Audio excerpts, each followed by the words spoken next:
వేసుకునే రోజు. ఇప్పుడు మనం ఈ రోజే విత్తనాలు వేసేసాం. క్షేత్రం దున్నుకుని వచ్చారో మరి బీడు భూమిలో నాకు తెలీదు. ఇప్పటిదాకా విత్తనం వేశాం. భగవంతుడు వర్షిస్తున్నాడు. ఇక్కడ బోధను వర్షిస్తున్నాడు, అక్కడ మేఘాన్ని వర్షిస్తున్నాడు.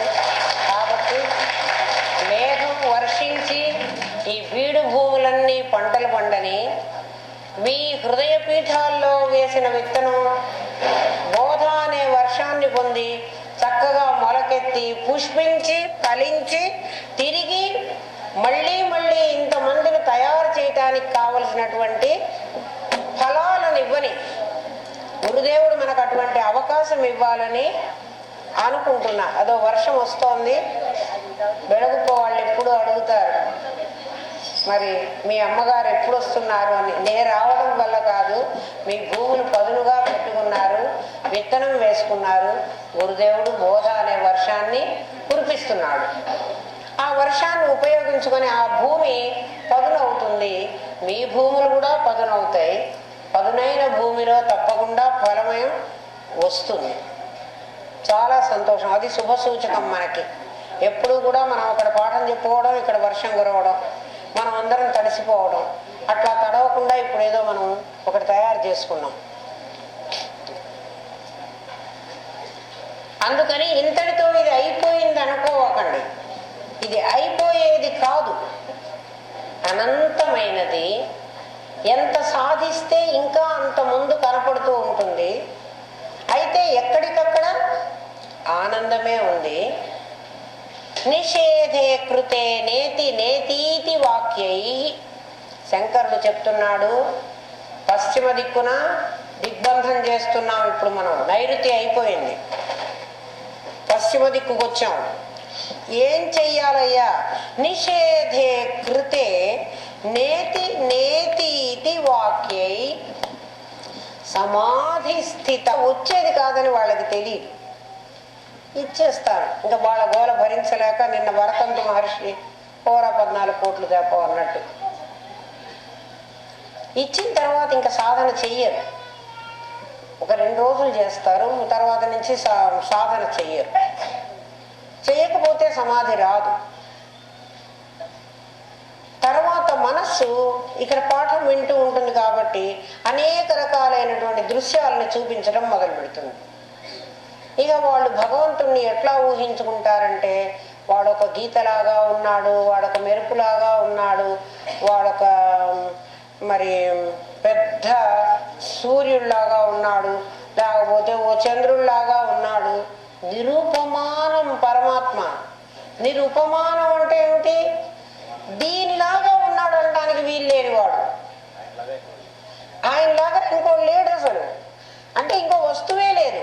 ఏకమేవాద్వితీయం బ్రహ్మ నేహనానాస్తి కించన. నేను తప్ప ఇంకో పదార్థమే లేదు, దానిలాగా ఇంకోటి ఉందని ఎలా చెప్తావు? పరమాత్మ అంటున్నాడు ఇంకో పదార్థమే లేదు అసలు నాలాగా. నాలాగాయే కాదు, అసలు మరో పదార్థం లేదు. నా ద్వితీయం, రెండవది లేదు, నేను ఒక్కడనే ఉన్నాను. అటువంటిప్పుడు రకరకాల ఊహలు ఊహించి ఇది కనపడింది అది కనపడిందని నాకు ఎంత ప్రాణం తీస్తారంటే, కనిపించిన ప్రతి వస్తువు నశిస్తుంది, కనిపించేది కాదు నీవది అని అనిపించేది. అది మనోవాగతీతమైందని ఇందాకే చెప్పుకున్నాం. మనస్సుకి వాక్కుకి అందనటువంటిది. ఎతో వాచో నివర్తంతే అప్రాప్య మనసా సహ. అక్కడి దాకా వెళ్ళి మనస్సు వాక్కు దాని గురించి డిస్క్రైబ్ చేయలేక వెనక్కి వచ్చేసినాయి. నువ్వెలా చెప్పగలవు? నీకు తెలియనంత వరకు మాయ రకంగా నిన్ను మోసం చేసి ఇది అది అది ఇది ఏవో ఏవో చెప్తూ ఉంటుంది. నీకు భగవంతుడు తెలియడు కాబట్టి అవన్నీనేమో అని చూసుకుంటూ ఉంటావు. అహంకారం నీ వెంటబడి నీకు అది కనిపించింది, నీకు ఇది కనిపించింది అని ఏవో ఏవో చెప్తూ ఉంటుంది. దాని మాటలు నమ్మి అవునవును నాకు కనిపించింది. నేను ఎన్నిసార్లు పోయి అమ్మగారికి నాకు అన్నీ కనిపించినాయని చెప్పినా ఎప్పుడూ ఒప్పుకోరబ్బా. ఒక్కసారైనా అవునమ్మా నీకు కనిపించింది రైటేనో అని ఒకసారి కూడా చెప్పరు. ఏమో బా అమ్మగారికి నేనంటే ఇష్టం లేదు. నేనేం చేసేది? అందుకే శాస్త్రం చెబుతోంది, నిషేధే కృతే నేతి నేతీతి వాక్యై నాయన నా ఇతి నా ఇతి అని కొన్ని వాక్యాలు చెప్పింది. ఎన్ని వాక్యాలు చెప్పింది? 5 వాక్యాలు చెప్పింది. ఏమిటి ఆ 5 వాక్యాలు? నాయన, నీకు కనిపిస్తూ ఉన్నటువంటి, నీ కను దృష్టికి కనిపిస్తూ ఉన్నటువంటి అన్నమయ కోశం నీవు కాదు. నువ్వు కాదు.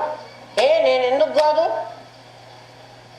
అంటే, నువ్వే అంటున్నావు నా కన్ను నొప్పి పుట్టింది, నా కాలు పీకుతోంది, కాలు,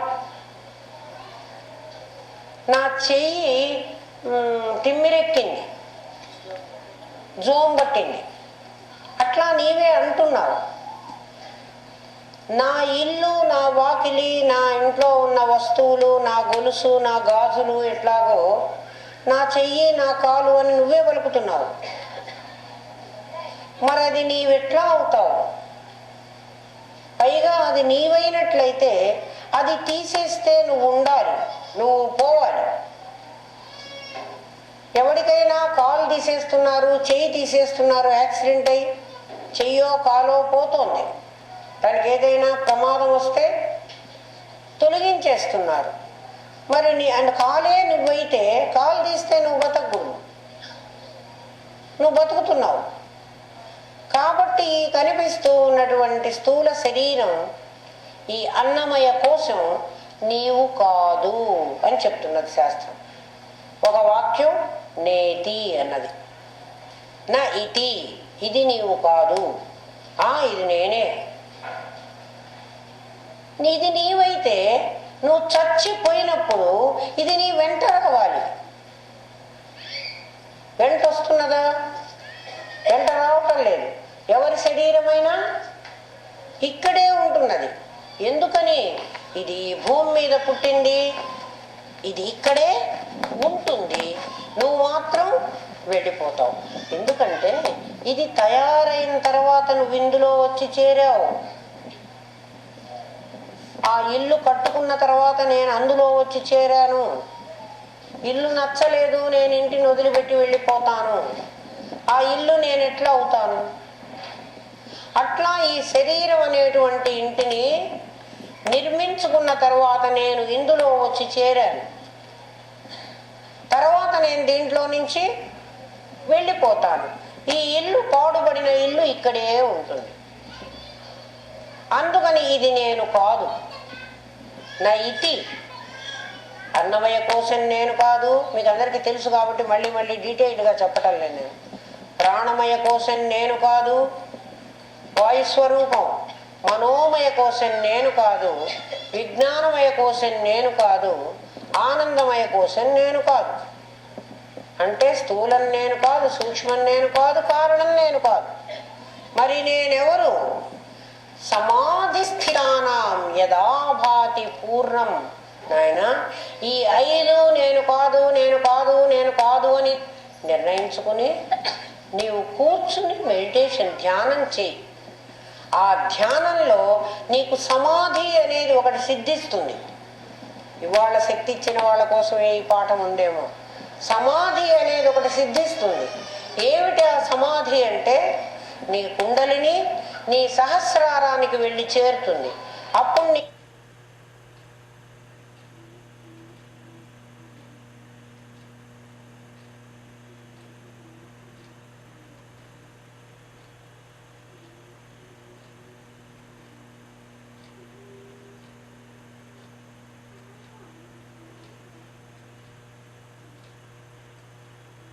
పరిపూర్ణమైన పరమాత్మవు అనేటువంటి ఒక భావన, దాన్ని భావన అని కూడా అనకూడదు, ఒక అనుభూతి నీకు కలుగుతుంది.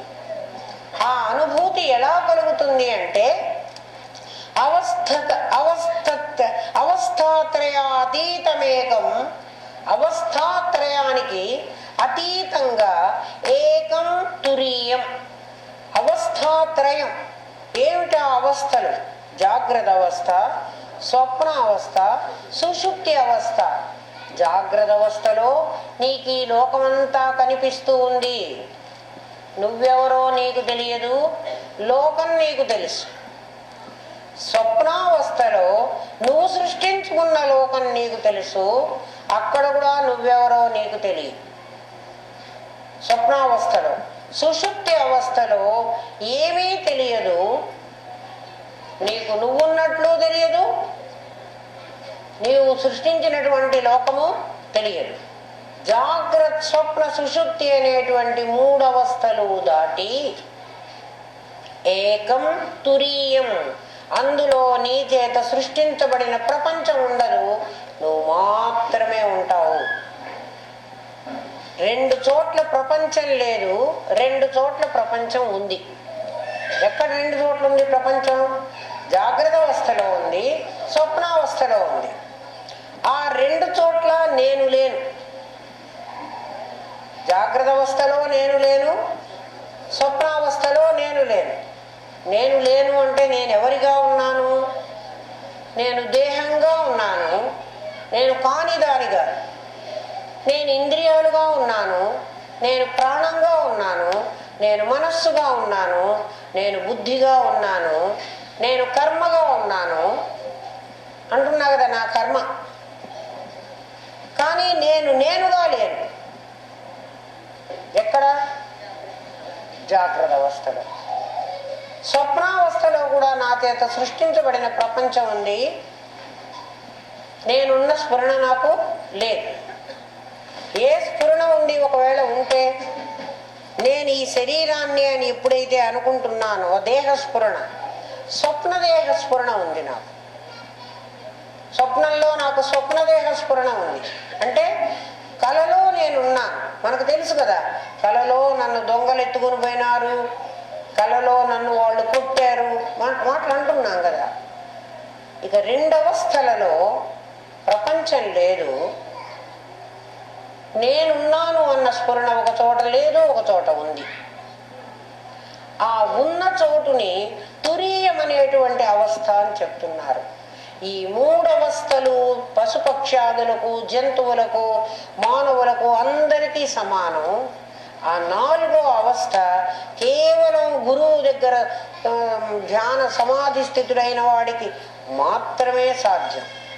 మూడవస్థలు సాధించడానికి నువ్వేం కష్టపడక్కర్లేదు, ఒక అవస్థ సాధించడానికి నువ్వు కష్టపడాలి.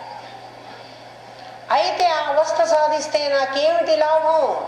నువ్వు మళ్ళీ జంజాటకంలో పడనవసరం లేదు. నీ విజ్ఞాన నౌక నీ చేతిలో ఉంటుంది కదా. అవస్థాత్రయ అతీతం ఏకం తురీయం పరం బ్రహ్మ నిత్యం తదేవ అహమస్మి. ఆ పరబ్రహ్మ స్వరూపుణ్ణి నేను అని భావన చెయ్యి. ఈ శ్లోకం మీకు ఇంతకు ముందు తెలిసిందే, మళ్ళీ ఓసారి చెప్తాను. నిషేధే కృతే నేతి నేతీతి వాక్యై. నాయన ఇది కాదు, ఇది కాదు, ఇది కాదని నిషేధం చేసుకుంటూ సమాధి స్థితానాం, సమాధి స్థితులవై యదాభాతి పూర్ణం, సమస్తమైనటువంటి వాడిని నేనేను, ఇది కాదు, ఇది కాదు, ఇది కాదు అనుకుంటూ పోతే అది నేను అన్న భావం నీకు కలుగుతుంది. అవస్థాత్రయ అతీతమేకం తురీయం పరం బ్రహ్మ నిత్యం తదేవ అహమస్మి. ఆ తురీయంలో ఎవడైతే నేను అని నీకు ద్యోతకమవుతున్నాడో ఆ పరబ్రహ్మ స్వరూపుడి నేను అని నిశ్చయించుకో. పడమటి వైపు అష్టదిగ్బంధనం చేసేసుకున్నావు. తేలికగా ఉంది కాబట్టి దీన్ని ఇంకా ఎక్కువగా చెప్పటం లేదు. ఎందుకంటే మీకు అవస్థాత్రయం తెలుసు, నేతి నేతి పంచకోశ విచారణ తెలుసు, ఏమ్మా సమాధి తెలుసు. సమాధి స్థితిలో అయి ఉంటే జగత్తు లేకపోవడం కూడా మీకు తెలుసు. తెలియని వాడికైతే అది చెప్పాలి. 6వ శ్లోకంలో కొంచెం స్పీడ్గా చెప్తున్నాను, మరి అప్పుడే 6 అయింది కదా. 6వ శ్లోకంలో యదానందలేశై స్థదానంది విశ్వం యదాభాన సత్వే తదాభాతి సర్వం యదాలోచనారూపమన్యత్ సమస్తం పరం బ్రహ్మ నిత్యం తదేవ అహమస్మి. ఇందులో ఒక మంచి విషయాన్ని చెప్తున్నాడు శంకరుడు. ఏం చెబుతున్నాడంటే యదానందలేశై తదానంది విశ్వం. ఈ ప్రపంచం పరమాత్మ యొక్క ఆనంద లేశం. ఖర్చు తండ్రి ఆనంద లేశముతో ఈ ప్రపంచంలో నీకు, ఈ ప్రపంచమంతా నీకు ఆనంద స్వరూపంగా కనబడుతోంది అంటున్నాడు. ఆనంద లేశం. లేశం అంటే చాలా కొంచెం. పరమాత్మ పరిపూర్ణమైన ఆనంద స్వరూపుడైతే అదంతా లోపల దాచుకుని కేవలం ఆభాస ఆనందాన్ని నువ్వు అనుభవిస్తున్నావు. ఎటువంటి ఆనందం అంటే అది కుక్క ఒక ఎముకని కొరికి కొరికి కొరికి కొరికి చేస్తూ ఉంటే దాని పళ్ళు చిట్లిపోయి అందులో నుంచి రక్తం స్రవిస్తూ ఉంటుంది. ఆ రక్తాన్ని పీల్చుకుని ఆ కుక్క అనుకుంటుందిట ఎముకలో నుంచి చాలా రక్తం వస్తోంది, చాలా రుచిగా ఉంది. అంటే ఎముకలో నుంచి వస్తున్నది రక్తమేనని, రక్తం వస్తూనే ఉంది. ఆ రక్తం ఎక్కడి నుంచి వస్తోంది? తనలో నుంచే వస్తోంది. కానీ అది తనలో నుంచి అని గ్రహించగలే, అది ఎముకలో నుంచి వస్తోందని గ్రహిస్తోంది. రక్తం రుచిగా ఉంది, అది ఎముకలో నుంచి వస్తున్నది అని అనుకుని కుక్క ఎలా ఆనందపడుతోందో ఓ జీవి నువ్వు అలాగే ఆనందపడుతున్నావు. నీకు వస్తున్నటువంటి ఆనందం వస్తువులో నుంచి రావటం లేదు. ఎక్కడి నుంచి వస్తోంది? నీలో నుంచి వస్తోంది. అది నీకు తెలియదు. అంటే నీలో ఆనందం ఉంది, నీ కుక్క శరీరంలో కావలసినంత రక్తం ఉంది, కానీ పళ్ళల్లో నుంచి వస్తున్నది కొంచెం రక్తం మాత్రమే. ఆ కొంచెం రక్తాన్ని తాగేది ఏమనుకుంటోంది? చాలా రక్తము ఎముకలో నుంచి కొరకగా కొరకగా కొరకగా వస్తోంది. మాంసహీనమై వసాగంధిలమైన శల్యం అది దొరికితే కుక్క మహా సంతోషపడుతుంది. ఓ మనిషి, నువ్వు అలాగే సంతోషపడుతున్నావు అంటే నువ్వు ఎటువంటి వాడివి? కుక్క లాంటి వాడివి. తిట్టేశాడు శంకరుడు. ఎవరిని? అట్లా ఆనందపడేవాడిని మన్నిగా. బాహ్య వస్తువులను చూసి వాటి వల్ల నువ్వు ఆనందం పొందుతున్నావు అనుకున్న నిన్ను శంకరుడు అలా తిట్టాడు. బాహ్య వస్తువులో ఆనందం లేదు. ఆనందం ఎక్కడుంది? నీ లోపల ఉంది. నువ్వు పొందుతున్న ఆనందం చాలా తక్కువైంది. యదాభాన సత్వే తదాభాతి సర్వం. ఈ విశ్వం దేని జ్ఞాన ప్రకాశంతో భాషిస్తోందో, మిగిలిందంతా దేని ఆలోచన రూపమో చూడు. నీలో చిదాభాస జ్ఞానం అని ఒక జ్ఞానం ఉంది. పరమాత్మ యొక్క చైతన్య శక్తి నీ అంతఃకరణ అనే దర్పణం మీద పడి ప్రకాశించి నీతో కార్యం చేయిస్తోంది. నీ అంతఃకరణలో ఎప్పుడు అద్దంలో బొమ్మ పడటం మానేసిందో అప్పుడు నువ్వు ఫ్లాట్గా పడిపోతున్నావు. ఏమైపోతున్నావు? చచ్చిపోతున్నావు. మనిషి ఎందుకు చచ్చిపోతున్నాడు? కర్మ అయిపోతే చచ్చిపోతున్నాడు. కర్మ అయిపోతే ఏమవుతున్నది?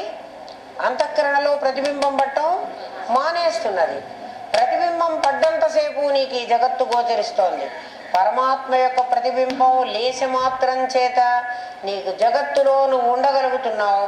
ఆ లేశ మాత్రం ఆయన ఉపసంహరించుకుంటే ఈ జగత్తు నీకు లేకుండా పోతున్నది. నువ్వు జగత్తును స్వతహాగా నువ్వు చూడలేకపోతున్నావు. పరమాత్మ యొక్క చైతన్య శక్తితో నువ్వు జగత్తు యొక్క ఉనికిని గ్రహించగలుగుతున్నావు. ఆ చైతన్య శక్తి కొంచెము లేకపోతే ఈ ప్రపంచం నీకు కనిపించదు. అంటే ఏమైపోతావు? నువ్వు చనిపోతావు. నీకు ఈ ప్రపంచ స్ఫురణ లేదు. పరమాత్మ యొక్క శక్తితోనే నీకు ప్రపంచం స్ఫురణ కనిపిస్తోంది. మరి మిగిలిన ప్రపంచమో? ఈ ప్రపంచం కనిపించదు. ఇది కాక నాకు ఇంకా ప్రపంచం ఉంది. ఏమున్నది అంటే ఇక్కడ కొంచెం అర్థం చేసుకోవలసింది మీరు. ఈ సమస్త విశ్వం మనకు కనపడుతూ ఉన్న ఈ ప్రపంచం అంతా భూత ఆకాశం అంటారు. దీన్ని ఏమంటారు? భూత ఆకాశం. భూత ఆకాశం అంటే పంచభూతాత్మికమైనటువంటి ఆకాశం. అంటే ఆకాశం అంటే పంచభూతాలతో ఉన్నటువంటిది. ఆకాశము, వాయువు, అగ్ని, పృథ్వీ, ఆపస్సు అన్నీ. కొండలు, గుట్టలు, నదులు, సముద్రాలు ఇవన్నీ ఎంతంత పెద్ద పెద్దవి, చాలా పెద్దవి. అవన్నీ కూడా నీ చిత్త ఆకాశంలో, చిత్త ఆకాశం, నా దగ్గర ఇంకో ఆకాశం ఉంది, దాని పేరేమని? చిత్త ఆకాశం. అది ఎంత పెద్దది? నీకు చూడటానికి చాలా చిన్నది, కానీ భూతాకాశం కంటే చాలా పెద్దది. ఇదేంటి, ఒక పెద్దదో చిన్నదో ఒకటి చెప్పాలి కానీ ఎందుకని అంటే, ఇప్పుడు హిమాలయ పర్వతాలు నీ చిత్తాకాశంలో కనిపిస్తాయి. కనిపిస్తాయా? హిమాలయ పర్వతాలు అందులో పట్టినాయి. ఎట్లా? కొండ అద్దమందు కొంచెమై నిలువదా, అద్దంలో కొంచెంగా కూడా కొండంతా కనిపిస్తుంది. అట్లా చిత్తాకాశంలో ఈ సమస్త భూతాకాశము పడుతున్నది. గంగా నది, భారతదేశం మొత్తం ఖండం, గ్లోబ్ అంతా పట్టిందా? అది కాక స్వర్గం, నరకం, ఇంకా ఊహించుకున్నటువంటి ఏదైనా ఉంటే అదంతా కూడా చిత్తాకాశంలో పడుతున్నది. అంటే దాన్ని బట్టి చూడడానికి చిన్నదిగా కనిపించిన చిత్తాకాశం భూతాకాశం కంటే ఎన్నో రెట్లు పెద్దది. చూడటానికి ఎలా కనిపిస్తుంది? చిన్నదిగా కనిపిస్తుంది. అవునా కాదా? నేను ఎంత వాడిని? 5 అడుగుల 4 అంగుళాల పొడవు ఉన్నవాడిని. హిమాలయ పర్వతం ఎంతది? 10,000 అడుగుల నిడివిన పొడుగు గలది. అది నాలో పడుతున్నదా? పట్టింది. చూడు, ఇప్పుడు ఒకసారి కళ్ళు మూసుకొని చూడు. హిమాలయ పర్వతం నీలో ఉందో లేదో తెలుస్తుంది. గంగానది ఉందో లేదో తెలుస్తుంది. గంగానది ఎంత లోతైందో అంత లోతు గలది నీలో పట్టింది. పోనీ పట్టలేదందామంటే చూడు, కనిపిస్తుందో కనిపించదో? ఇదే కాదు, లోకాలన్నీ కూడా పడతాయి దీంట్లో. అనేక లోకాలు దీంట్లో పడతాయి. ఈ భూతాకాశాన్ని వీడేం చేస్తున్నాడంటే, నిద్రపోయే సమయంలో ఇంద్రియాలు, ఇంద్రియార్థములు అన్నీ కలిసి ఎక్కడికి పోతాయి? చిదాకాశంలోకి వెళ్ళిపోతాయి. అంటే చిదాకాశంలోకి వెళ్ళిపోతాయని మీరు చెబితే నమ్మవా?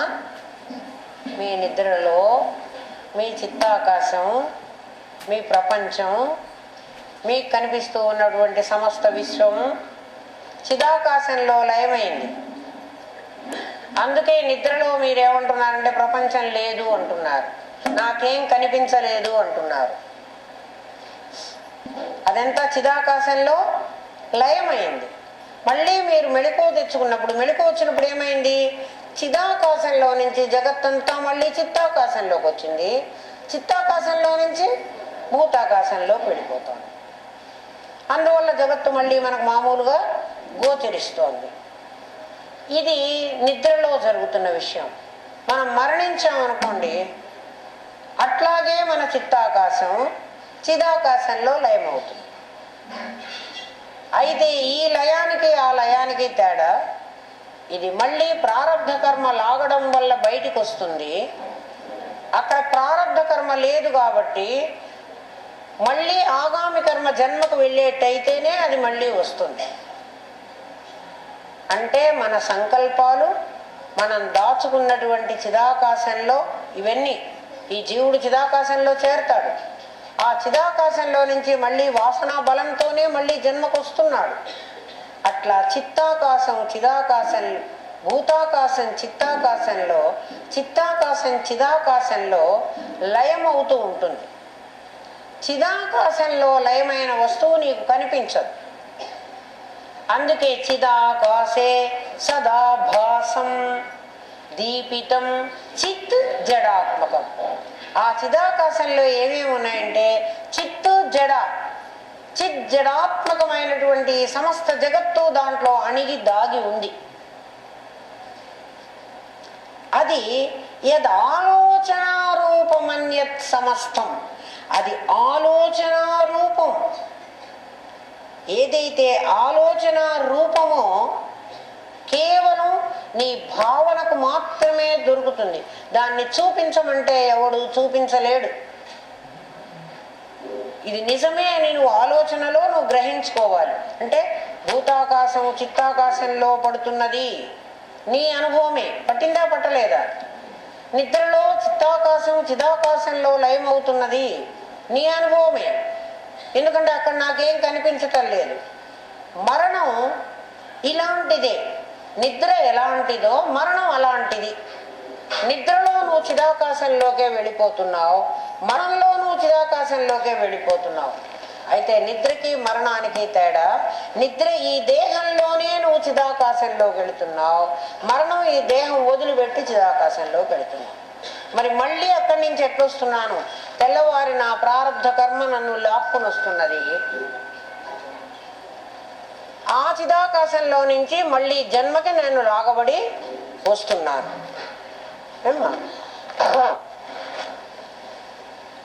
ఆ చిదాకాశంలో ఈ సమస్తమైన విశ్వము కూడా లయిస్తోంది. పరం బ్రహ్మ నిత్యం తదేవాహమస్మి. ఆ చిదాకాశంలో సదా భాషించేటువంటి పరబ్రహ్మ స్వరూపుడిని నేను అని పడమటి దిక్కున ఉన్నటువంటి ఆ నౌకని గట్టిగా బిగించుకో. నీళ్లల్లోకి వెళ్ళబోతున్నప్పుడు ఏదేది గట్టిగా ఉందో నువ్వు చూసుకోవాలి. నీకు ఈ భావన కలిగి నీ నౌకను గనక నువ్వు ఆ విధంగా బంధించగలిగితే నువ్వు ఎప్పుడైనా వెళతావు. ప్రతి మనిషి సుఖాన్ని కోరుకుంటాడు, కానీ సుఖం కావలసినటువంటి పని మాత్రం మనిషి చెయ్యడు. సుఖాన్ని కోరుకుంటాడు మనిషి, మనిషికి సుఖం కావాలి, కానీ సుఖం దేని వల్ల వస్తుంది అనేది మాత్రం వాడు చెయ్యడు. దుఃఖం వచ్చేటువంటి పని చేస్తాడు, సుఖం కావాలని కోరుకుంటాడు.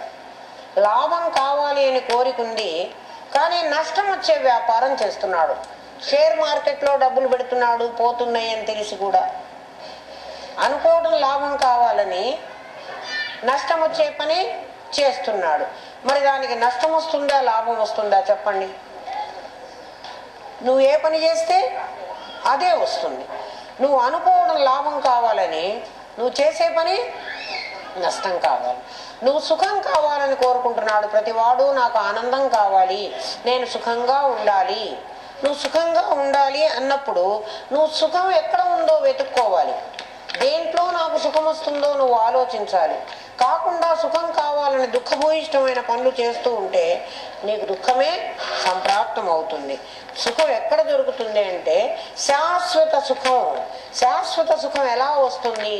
వస్తువుతో శాశ్వత సుఖం దొరకదు. ఎవరి దగ్గర దొరుకుతుంది? నీలో నీకు శాశ్వత సుఖం దొరుకుతుంది. నువ్వు ఇప్పుడు ఎక్కడ వెతుకుతున్నావు సుఖాన్ని? బయట వెతుకుతున్నాను. బయట సుఖం లేదు, అన్నదమ్ముల్లో సుఖం లేదు, ధనంలో సుఖం లేదు, ఆస్తిలో సుఖం లేదు, భార్యా బిడ్డల్లో సుఖం లేదు. సుఖం నీలో ఉంది. నీలో ఉన్న సుఖాన్ని నువ్వు వాళ్ళ మీద వేసి వెతుక్కుంటే నీకు ఆ సుఖం దొరుకుతుంది. నువ్వు వాళ్ళ దగ్గర నుంచి సుఖం రావాలనుకుంటే నీకు సుఖం రాదు. కుక్కకు ఎముకలో నుంచి రక్తం రాదు. వస్తుందని వెతికితే దాని ప్రయత్నం అంతా వృధా అవుతుంది. నువ్వు కూడా అలాగే వెతుక్కుంటే నీ ప్రయత్నం అంతా వృధా అవుతుంది. నువ్వు అందులో వెతుక్కోవద్దు. మరి ఎక్కడ వెతుక్కోమంటావయ్యా? అనంతం విభుం సర్వయోనిం నిరీహం. వాయువ్యానికి వచ్చేసాం మనం. వాయువ్య దిక్కులో అనంతం విభుం. ఆ పరమాత్మ ఎటువంటి వాడు? అనంతుడు.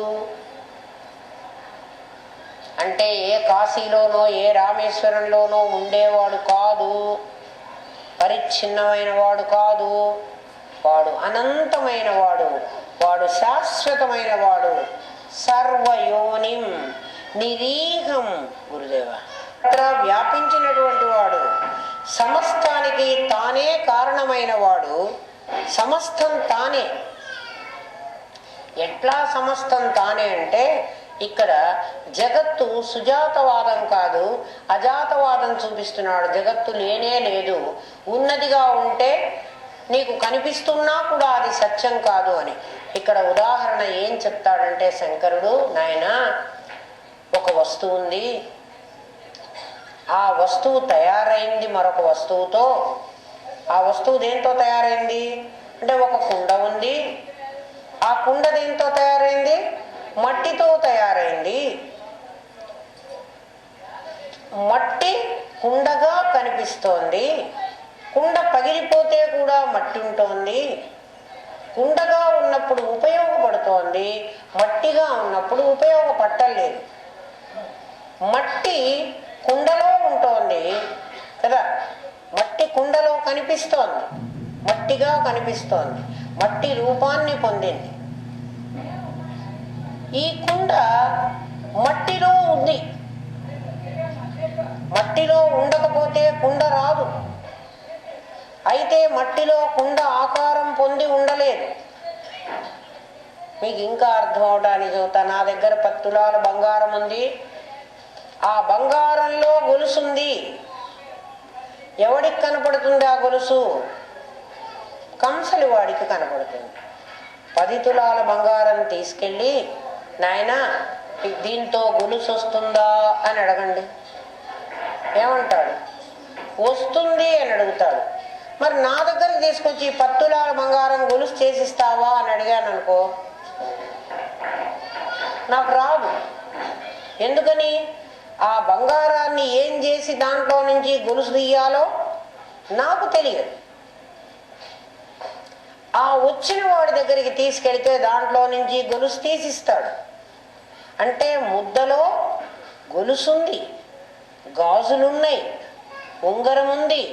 ఎన్ని రకాల నామరూపాలు కావాలంటే అన్ని రకాల నామరూపాలు దాంట్లోంచి వాడు తయారు చేసి ఇస్తాడు. తయారు చేయబడిన వస్తువులో ఆ బంగారమే ఉంటుంది. అంటే బంగారంలో ఆ వస్తువు ఉంది, ఆ వస్తువులో ఈ బంగారం ఉన్నది. ఇది అవినాభావమైన సంబంధం. బంగారంలో నుంచి ఒక వస్తువు బయటికి వచ్చింది అంటే ఆ వస్తువుకి జన్మస్థానం బంగారమే. అవునా కాదా? ఆలోచించండి. మీకు అర్థం కాలేదా? ఒక మట్టి కుప్ప ఉందమ్మా కుమ్మరివాడి దగ్గర, బాగా తొక్కి మట్టి పెట్టుకున్నాడు. నాకు 4 కుండలు కావాలి అని అడిగాను. వస్తాయిలే పెద్దమ్మా, సాయంత్రానికి కుండ తయారు చేసిస్తా అంటాడు. ఆ కుండలే కాదు, మూకుళ్ళు కూడా కావాలి. మూకుళ్ళే కాదు, ముంతలు కూడా కావాలి. ఎన్ని కావాలంటే అన్ని అందులో నుంచి తీసిస్తాడు. ఈ కుండకు జన్మస్థలం ఏది? ఆ మట్టి ముద్ద. కాబట్టి ఈ జీవరాశులు అన్నిటికీ జన్మస్థలం ఏది? ఆ పరమాత్మ. కాబట్టి పరమాత్మకు సర్వయోని అని పేరు. జగత్ప్రసూహు. జగత్ప్రసూహు అంటే జగత్తునంతా ప్రసవించాడు. మనలాగా కాదు, మనలాగా ప్రసవించలే. ఏమ్మా? ఆ జగత్తునంతా ఆయన ప్రసవించాడు. మరి మనలాగా ప్రసవించలేదని ఎందుకు చెప్తున్నానంటే, మనం ఒకసారిని కొడుకుని కంటే ఆ కొడుకుని మళ్ళీ లోపలికి తీసుకోవడం మనకి చేత కాదు. ఎవరికన్నా కాదా? పరమాత్మ ఒకసారి తనలో నుంచి జగత్తును వెలువరించి తిరిగి ఆ జగత్తును తనలోకి తీసుకోగలడు. ప్రతిరోజు తీసుకుంటున్నాడు, ప్రళయంలో కూడా తీసుకుంటాడు. బంగారం ముద్దలో నుంచి వచ్చినటువంటి నగలు తిరిగి బంగారంగా మారగలవు, బంగారంలో కలిసిపోగలవు. ఎందుకని? అవి ఇప్పుడు కూడా బంగారు ఆకృతినే పొంది ఉన్నాయి.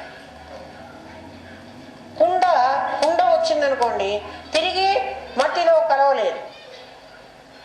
కుండను మళ్ళీ దానిలోకి తీసుకుని మళ్ళీ కుండ తయారు చేయడానికి వీలు కాదు. ఒకసారి మట్టిలో నుంచి కుండ బయటికి వస్తే కుండ అలాగే ఉంటే ఉండాలి, లేకపోతే విరిగిపోవాలి.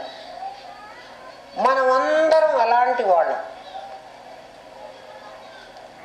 అంటే ఈ చచ్చిపోయినటువంటి మనిషితో మళ్ళీ పరమాత్మ తనలో కలుపుకుని మళ్ళీ ఇటువంటి మనిషిని నీకు ఇవ్వలేడు. కాదు, ఇది ఇందులో మళ్ళీ పంచభూతాల్లో లయమైపోతుంది. పంచభూతాలు మళ్ళీ పరమాత్మలో లయమై పునః సృష్టి ఎప్పుడో ప్రారంభం అవుతుంది. అందుకని ఈ జీవరాశులన్నిటికీ పరమాత్మే తల్లి, పరమాత్మే తండ్రి. ఎందుకని తండ్రి? దాన్ని తయారు చేసేవాడు తానే. ఇక్కడ కుమ్మరివాడు అనేవాడు ఒకడు ఉంటాడు, మట్టిని కుండగా మారుస్తాడు. అంటే నిమిత్త కారణం, ఉపాదాన కారణం అని రెండు కారణాలు ఉన్నాయి. కానీ పరమాత్మ సృష్టిలో తానే నిమిత్త కారణం, తానే ఉపాదాన కారణం. అంటే తనతోనే తయారవుతుంది, తయారు చేసేవాడు కూడా తానే, తయారయ్యేది కూడా తానే. అందుకనే అహం బ్రహ్మాస్మి అని నువ్వు అనగానే నువ్వు తయారైంది పరమాత్మ పదార్థంతోనే, నువ్వు పరమాత్మవే. కాబట్టి నిమిత్త ఉపాదాన రెండు కారణాలు నీవే. ఎవడైతే నిమిత్త కారణం వేరే, ఉపాదాన కారణం వేరే ఉంటుందో అదంతా జగత్తుకు కనిపిస్తుంది, దృశ్యమానం అవుతుంది. నిమిత్త ఉపాదానాలు రెండు తానే అయినది జగత్తుకు కనిపించదు. అందుకే నువ్వు పరమాత్మవి అని నీకు ఎవడో చెప్తే తప్ప తెలియటల్లే, నీకై నీకు తెలియటల్లే. నిమిత్త కారణం వేరే, ఉపాదాన కారణం వేరే ఉంటే కంటికి కనిపిస్తుంది. నిమిత్త ఉపాదాన కారణాలు రెండూ తానే అయితే కంటికి కనిపించదు. అందుకే పరమాత్మ తత్వాన్ని అనుభూతం అనర్చుకోవాల్సిందే. కానీ ఇది దేవుడు అని నీకు చూపించటానికి ఒక పదార్థం లేదు. అనంతం విభుం సర్వయోనిం నిరీహం. పరమాత్మకు ఈ జగత్తు మీద ఎటువంటి ఆశ లేదు. మనకి ఈ జగత్తు మీద చాలా ఆశ ఉంది. మరి మనమే పరమాత్మ అయితే మనకెందుకు ఆశ ఉండాలి చెప్పండి? మనం పరమాత్మ అని మనకు తెలియదు. తెలిస్తే ఆశ ఉండదు. తెలియక మనం ఏమనుకుంటున్నాము? అన్నమయ, ప్రాణమయ, మనోమయ, విజ్ఞానమయ, ఆనందమయ కోశాలే నేను అనుకుంటున్నాం. కాబట్టి వాటికి సంబంధించినటువంటి ఈ జగత్తు మీద మనకు ఆశ కలుగుతోంది.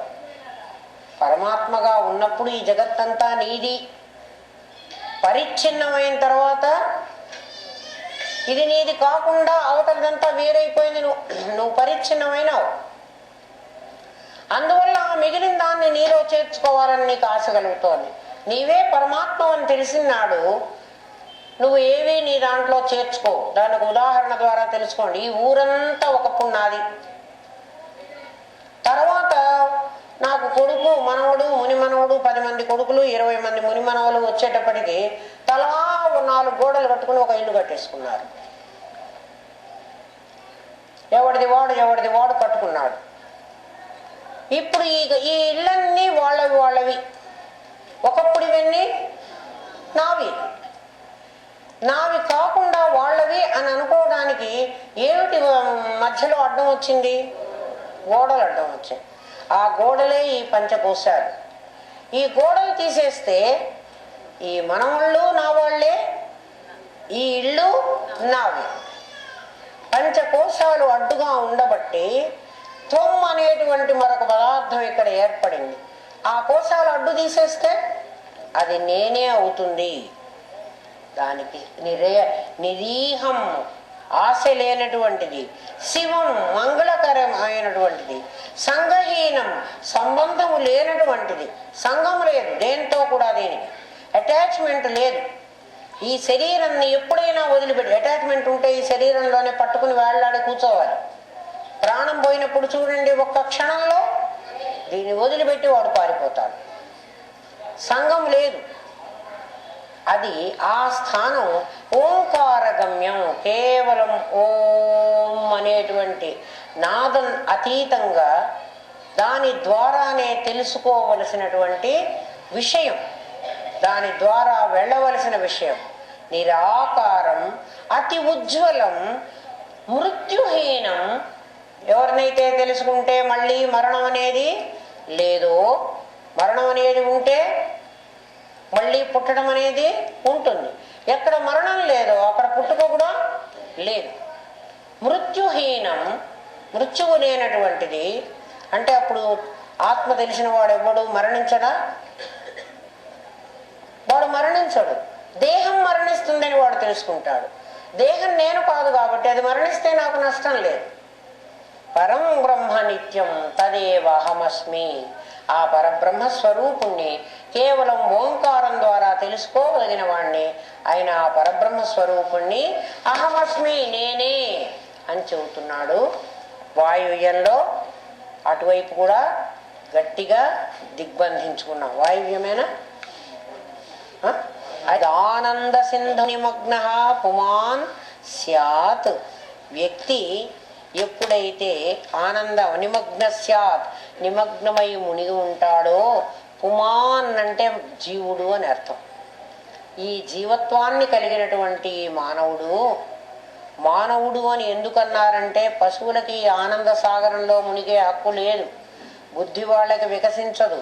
మొట్టమొదటే చెప్పాడు, తపస్సు చేసి నువ్వు బుద్ధిని వికసింపజేసుకుంటేనే నీకు ఇది అర్థమవుతుంది అని చెప్పాడు కదా. తపస్సు చెయ్యి అన్నాడు. అందుకని తపస్సు చేసేది ఎవరు? జంతువులు తపస్సు చేయవు కదా. పుమాన్ అని అందుకుంటున్నాడు. పుమాన్ అంటే జీవుడు, వ్యక్తి. యదానంద సింధో. ఇప్పుడు నాయన ఈశానం అనేటువంటి 8వ దిక్కును కూడా నువ్వు గనక పూర్తి చేసుకోగలిగితే నీ విజ్ఞాన నౌక పర్ఫెక్ట్గా తయారైంది. ఇంకా ఇప్పుడు నీళ్లలో నువ్వు దిగచ్చు. దిగి ఎక్కడికి వెళ్ళొచ్చు? ఆనంద సింధో, ఆనంద సాగరంలోకి నువ్వు వెళ్ళొచ్చు. అలా వెళితే ఏమవుతుంది? అవిద్యా విలాస సమస్త ప్రపంచం, అవిద్యా విలాసమైనటువంటి ఈ ప్రపంచం. ఇదేమిటండి కొత్త పదం ఉపయోగించారు? అవిద్య యొక్క అంటే అజ్ఞానము యొక్క నాట్యం ఇదంతా. అజ్ఞానం నాట్యం చేస్తోంది. దానివల్లే నీకు జగత్తు గోచరిస్తోంది. నీకు పోవలసింది అజ్ఞానం. అజ్ఞానం పోతే ఉన్నది జ్ఞానమే. నీకు జ్ఞానం కొత్తగా రాక్కర్లేదు. ఆ జ్ఞానం ఆవరించబడి ఉంది. దేనితో? అజ్ఞానంతో. అజ్ఞానేన ఆవృతం జ్ఞానం. ఎవరైనా నేను జ్ఞానం కోసం ప్రయత్నం చేస్తున్నాను అనవాకండి. జ్ఞానం కోసం ప్రయత్నం చేయని అవసరం లేదు. అజ్ఞానం తొలగించుకోవడమే నువ్వు చేయవలసిన పని. అజ్ఞానం వల్ల నీకు ఈ ప్రపంచం గోచరిస్తోంది. అజ్ఞానం పోతే ఈ ప్రపంచం పోతుంది.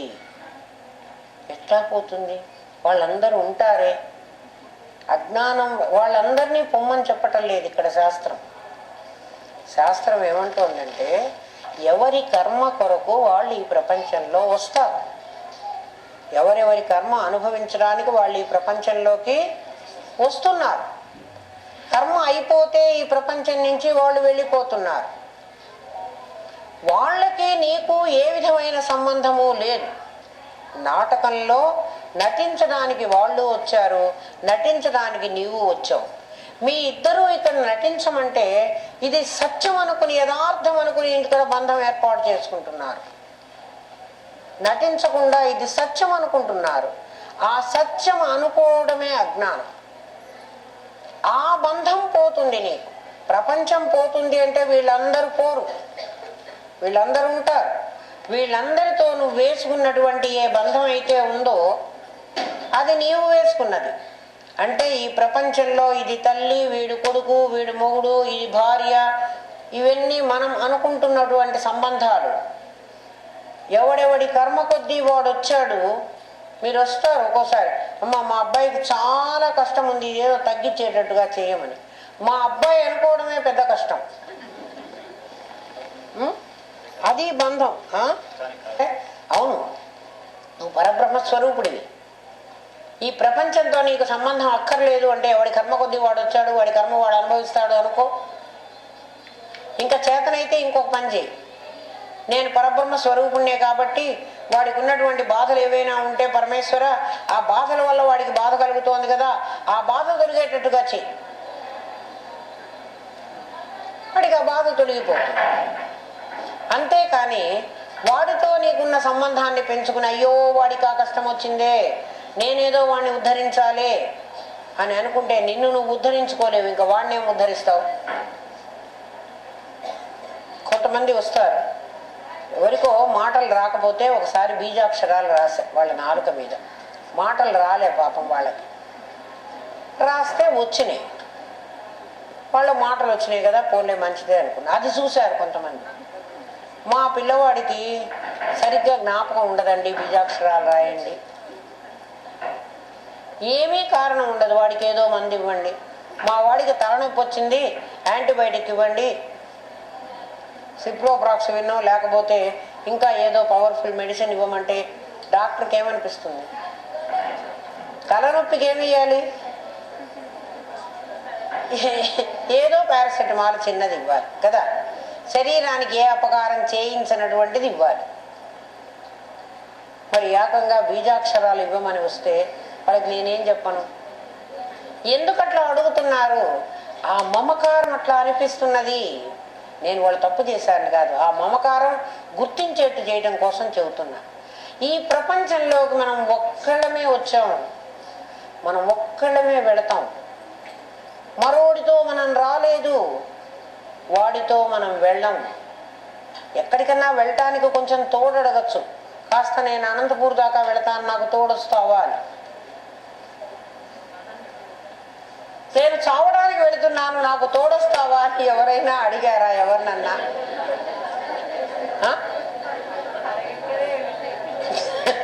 లే, అసలు ఎవరైనా అడిగారా?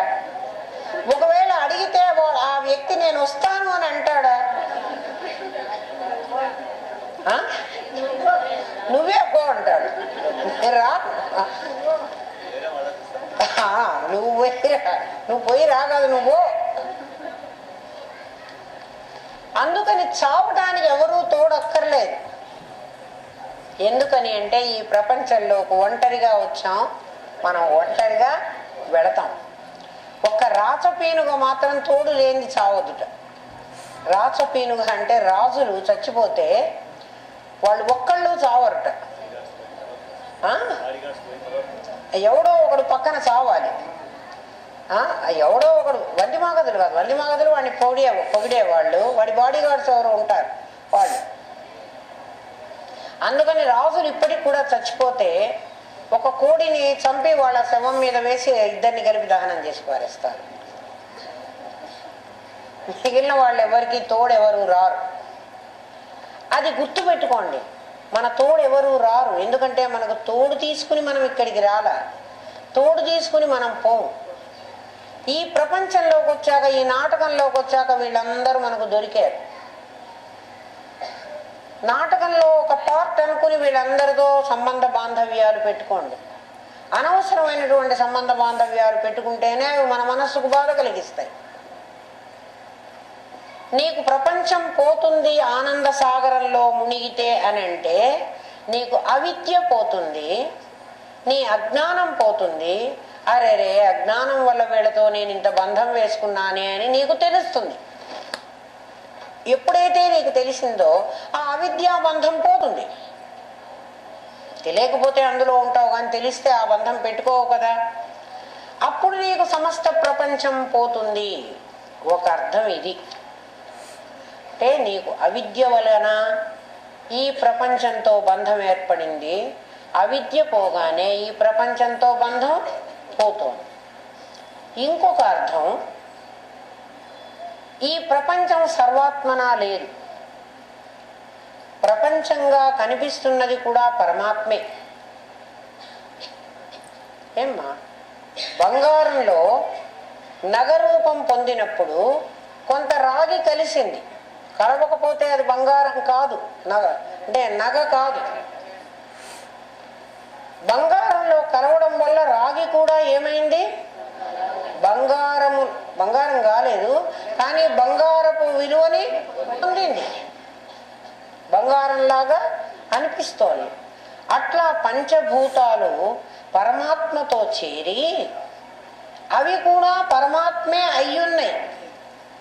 అందుకే అందరూ పరమాత్మ. ప్రతి పురుగు, కదిలే ఎగిరే దైవం ప్రతి మనిషి నడిచే దైవం. అడుగడుగున గుడి ఉందిట, అందరిలో గుడి ఉందిట. ఆ గుడిలో ఏముంది? వెలిగే దీపం ఉంది. ఆ దీపమే దైవం. వాడు చాలా బాగా చెప్పాడు. ఆ సినిమా కవి అయినా కూడా. ఇప్పుడు సినిమా కవులు చెప్పటం లేదులే ఆ మాట. ప్రతి మనిషి నడిచే దైవం. ఎందుకని? వాడి లోపల ఎప్పుడైతే ఆ దైవం ఉందో ఆ మనిషి ఆ దైవంలాగే, అంటే వాడి పంచభూతాలు కూడా దైవమే అయినాయి. ఎప్పుడు పంచభూతాలు పరమాత్మే అయినాయో, పంచభూతాత్మకమైన జగత్తు పరమాత్మ కాక ఏమవుతుంది? అంతా కూడా పరమాత్మే అవుతుంది. జగత్తు అసలు లేనే లేదు, ఉన్నది పరమాత్మే అన్నటువంటి భావం కూడా అర్థం చేసుకుంటే వాడికి అప్పుడు జగత్తు లయమైపోతుంది. జగత్తు నా మనస్సు. ఇంకా ఈ పాయింట్ అర్థం కావడానికి మీకు ఇంకో ఉదాహరణ చెప్తాను. అక్కడ అధిష్టానమైన తాడుంది,